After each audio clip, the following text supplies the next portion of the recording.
Cacing tanah adalah hewan invertebrata yang biasanya hidup di tanah yang lembab. Tapi pernahkah Anda melihat cacing tanah dalam jumlah yang banyak menempel di dinding rumah? Diunggah oleh akun TikTok @septarinigia, dirinya merekam rumah miliknya dihinggapi oleh banyak sekali cacing tanah yang memanjat dinding rumahnya. Dirinya pun bertanya kepada warganet melalui keterangan di video miliknya, ada yang tahu gak kenapa bisa sampai bisa diserbu cacing gini?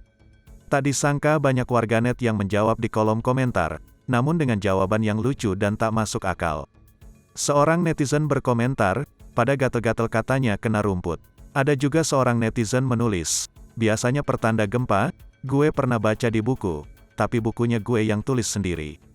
Namun ada juga netizen yang menjawab berbeda, otak bisnis gue ketar-ketir. Hingga saat ini, video tersebut sudah ditonton lebih dari 3 juta kali dan disukai puluhan ribu netizen. Namun kebanyakan dari mereka tetap memberikan komentar-komentar yang lucu dan menarik.